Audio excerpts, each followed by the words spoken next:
Episode 44, The Grand Star's Ambition. Koops glanced out of one of the windows in Hooktail Castle. The sky was full of airships. Most of them the standard airship Mark II that made up most of the Imperial fleet, but there were a few of the sleeker Mark IIIs mixed in amongst them. He gave a deep sigh. Koops did not like what was going on. He had hated every moment of it since the beginning, but as the war seemed to be nearing a close, a sense of apprehension seemed to be growing. The Koopa Empire had made life worse for everyone, but under the Neo Empire, people's lives would be restricted under Ludwig's iron fist. The eldest Koopaling's meticulous desire for order and control would lead to a world where non-imperial citizens would have no rights and freedoms, and would be treated as little better than slaves under the Koopa regime. If he had had his way, he would have fought against it with all his might, but real life was far more unpleasant. Koops left the window and walked down the floor, which was red-colored and covered in star patterns. He strode through a door into a larger hall with a gallery ringing around it, which was full of officers conversing. He could hear the low rumble of airships outside. The Neo Empire was preparing for what would likely be their biggest battle yet. Ludwig had given Larry an order to crush what remained of Bowser Jr.'s fleet. Once it was destroyed, only the Koopa Central elite forces remained between Ludwig and the throne. Various officers gave Koops respectful bows as he passed. He was their superior officer after all. As a member of High Command, he was the second highest authority in Sector 1 itself, with only Prince Larry having command over him. It was strange how he, a former ally of Mario's who had never renounced his loyalties, a Koopa with no loyalties to his ancestral homeland, had managed to move up in the ranks. Without Larry, it never would have been possible. Koops grit his teeth as he continued to move down the hall, past the groups of officers conversing as they prepared for the battle. After he had been captured roughly 2 years after Mario's death, Larry had decided to play around with him. Transforming him into the perfect Koopa troop member had been a personal experiment of his. The experiment had worked. Koops was legendary throughout the ranks, famous for his suppression of the Metro Kingdom army which had finally granted Emperor Bowser control over the world. Koops was well aware of the fact that before Sector 1 had joined the Neo Empire, he was being considered for promotion to Grand General once Sheldon retired. It was a position he did not want, but even it would be better than being the commander of Larry's forces, working towards leading his people towards suppression. Koops reached around and touched a scar on his left shoulder. The scar was an ancient magic Koopa rune that Larry had placed upon him. The main reason why he hadn't betrayed him. It was a curse of devastating effect. The second he did anything betraying Larry, it would activate and cause not only his death, but the deaths of his wife, Koopiku, and his 2 children. To keep them safe, he'd do anything. Koops stopped at the end of the hall, where a colorful group of people were waiting for him. They were figures who, in the past, had been considered famous sports celebrities, fighters who had completely mastered their art. The Iron Harriers, the Magic Koopa Masters, even Rock Hawk himself. Larry hadn't thought it wise to let the Glitz Pit continue operating with its current roster when the majority of them had been friendly with Mario. Instead, he had pressed them all into service, just like he had with them. So, we ready to rock? Rock Hawk asked, crossing his arms. Koops nodded. Yes, he said stiffly. Let's go.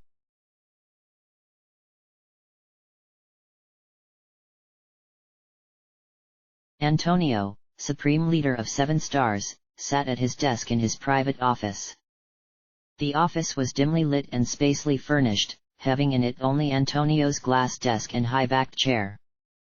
The entire back wall was a window that looked over the huge central shaft of the 7 stars headquarters, with its criss-crossing bridges and countless soldiers and agents passing every which way, carrying out their roles as small cogs within the colossal machine that Antonio had brought into being.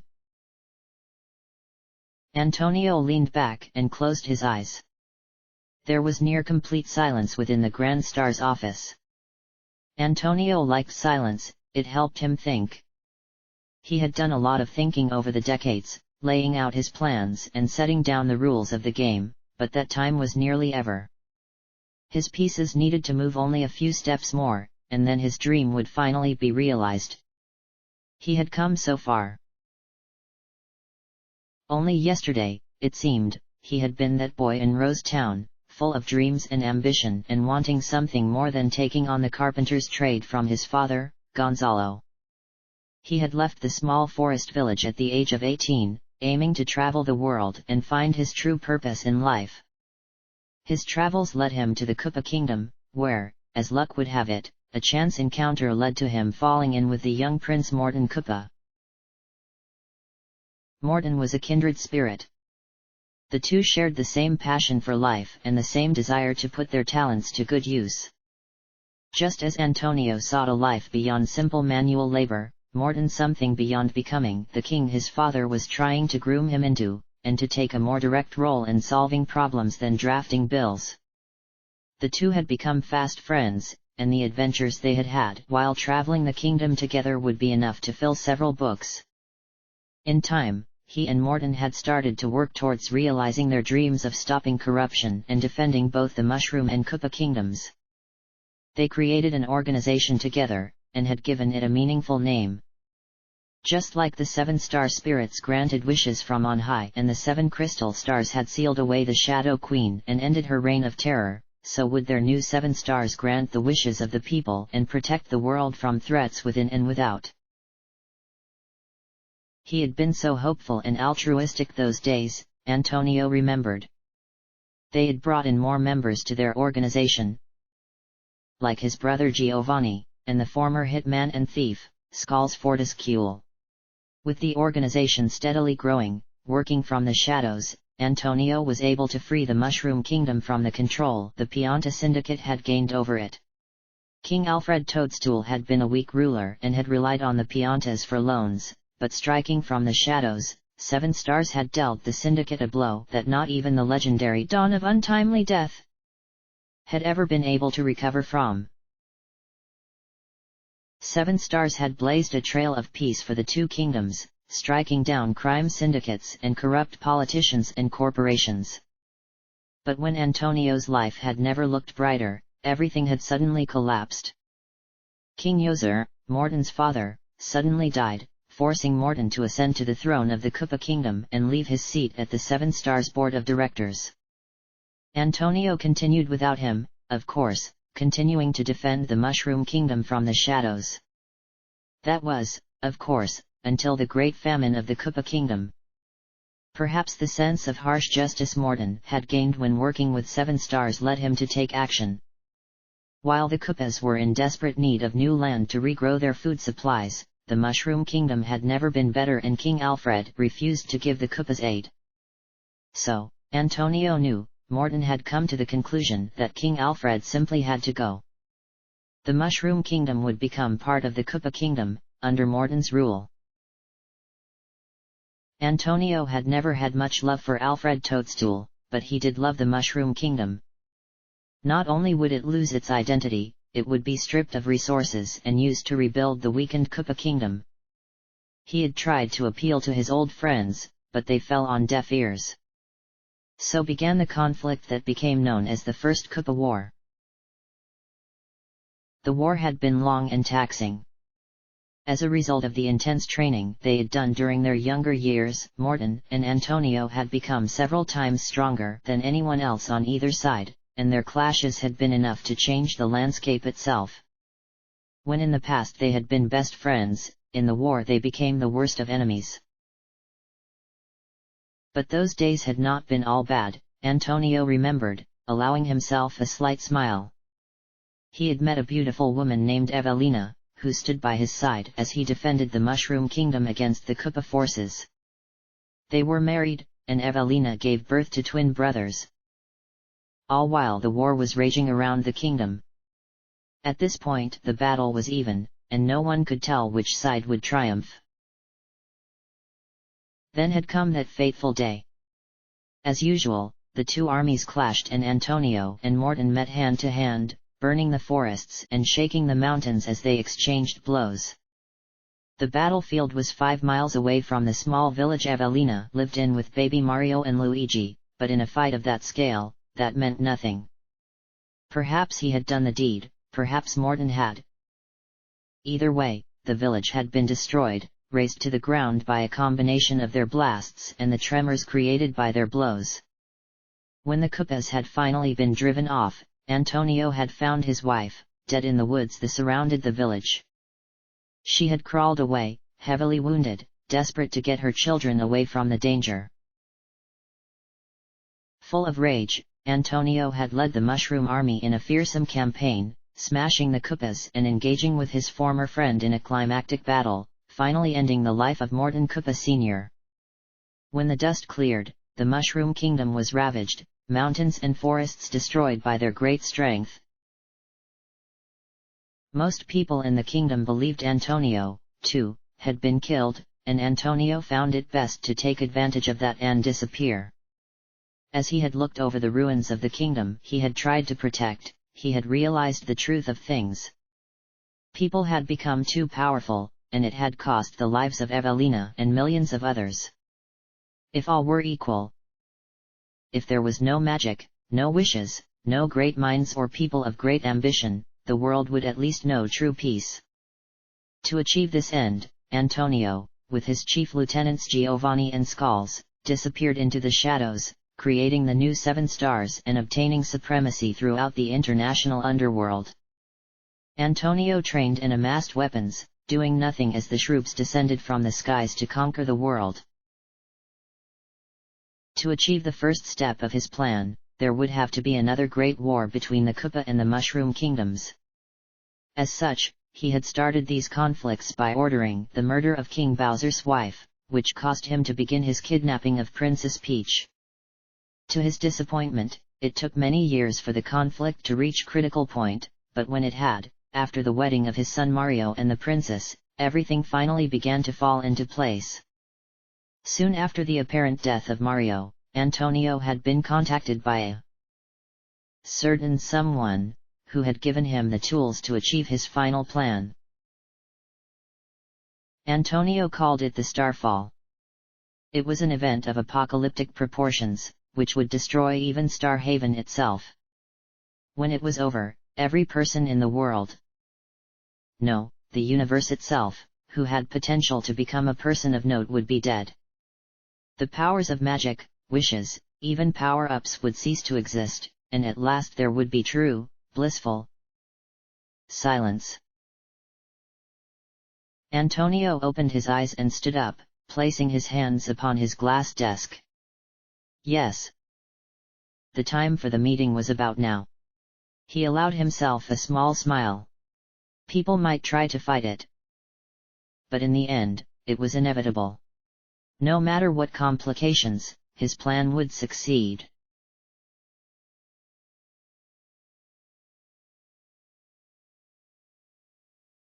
Antonio stepped into the 7 Stars Council room.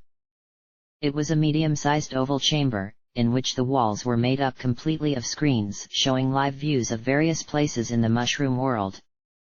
Toad Town, Koopa Central, Ludwig von Koopa's Palace. 7 Stars could observe them all effortlessly. The only piece of furniture in the table was a long glass table with 7 seats. 5 out of the 7 were filled, and their occupants rose as Antonio arrived.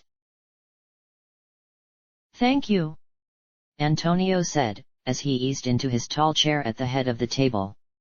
The entire room was lit with dark orange lights, which made the glass table glow like fire. Now let us begin. At Antonio's right hand was seated a man who bore a striking resemblance to his son Mario. He wore green overalls and a blue shirt and cap, and on his cap was the letter G. The man was, of course, his younger brother Giovanni, who held the rank of Blue Star. Giovanni's left hand rested on the table. He had lost it during the First Koopa War, so he had replaced it with a mechanical one. Giovanni had a great many scientific talents, and there were reasons other than blood that he was Antonio's right-hand man. The Koopa fleet and the Neo Empire are ready to clash above the Blooper Sea, Giovanni reported, twirling his waxed mustache. I predict a significant Neo Empire victory. Don't underestimate the newcomers, Giovanni. Skull smiled. He was seated at Antonio's left hand, and had his hat resting causally down so it covered most of his face. I haven't had so much fun fighting somebody since old Morton died. Those idiots can't possibly change the course of this war. Snadlash growled from further down the table.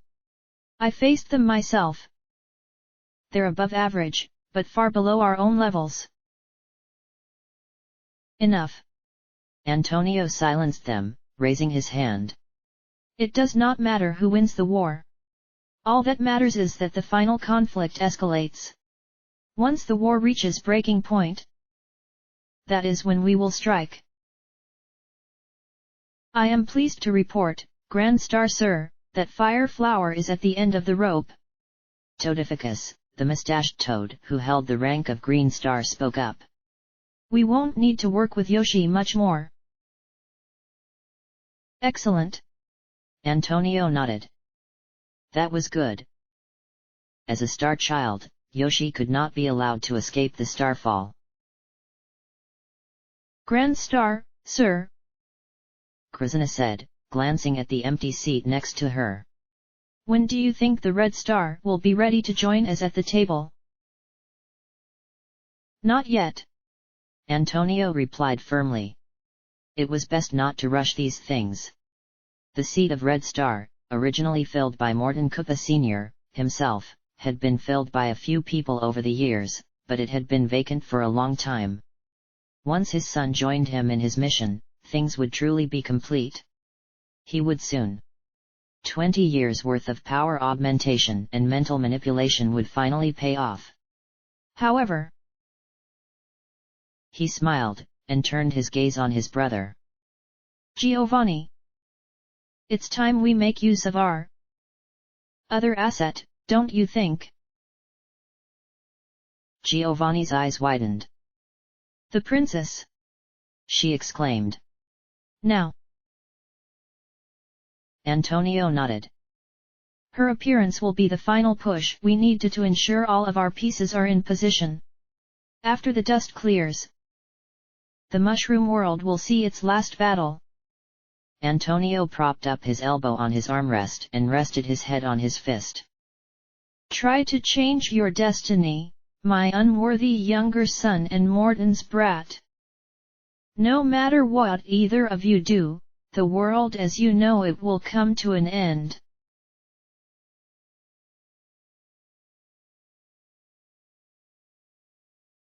The fleet of battleships moved through the air, breaking through the thick clouds above the sea, their flags fluttering in the wind. It was nearly the size of Bowser Jr.'s original fleet. Although there was one crucial difference.